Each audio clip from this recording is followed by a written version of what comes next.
ఎన్టీఆర్ గారి 101వ జన్మదినోత్సవ సందర్భంగా ఈరోజు ఘాట్కి రావటం జరిగింది. ఆ మహనీయుడు ఎన్ని సంవత్సరాలైనా ఆయన చరిత్ర అజరామరంగానే ఉంటుంది.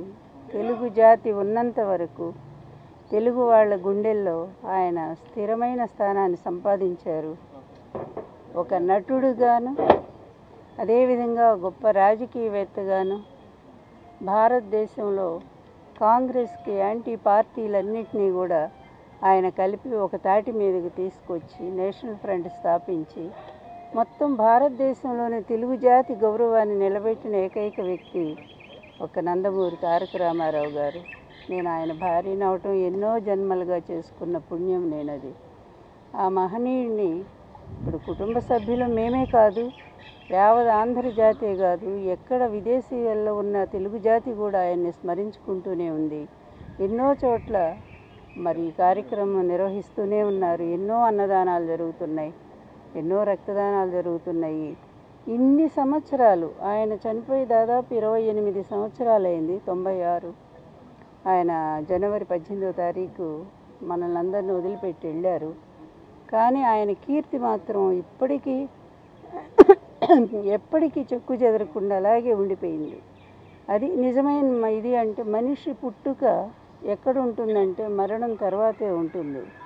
మరణించినా బ్రతికుండే వాళ్ళు ఎవరో భగవద్గీత చెప్పినట్టు కూడా అటువంటి మహామనిషి జాతస్య ధ్రువోహి మృత్యు అన్నట్టు మరణం అనేది ప్రతి ఒక్కళ్ళకి అది సహజమైనటువంటిది.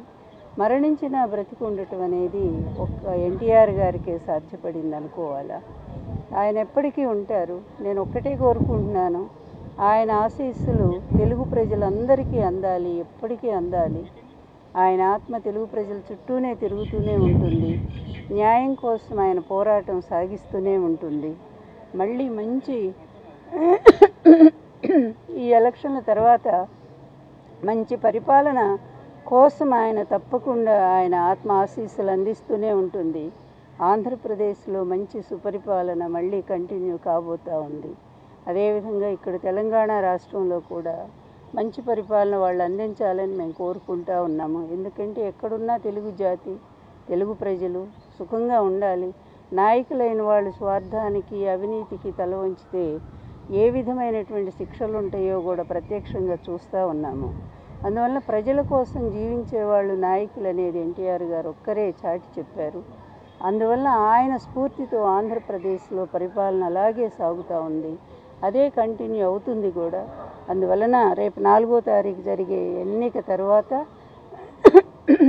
ఆంధ్రప్రదేశ్ మళ్ళీ ఒక సుభిక్షమైన శాంతియుతమైన పరిపాలన అందుకుంటుందని, అందుకు ఎన్టీఆర్ గారి ఆశీస్సులు నిండుగా జగన్మోహన్ రెడ్డి గారికి అందాలని కోరుకుంటూ సెలవు తీసుకుంటాను.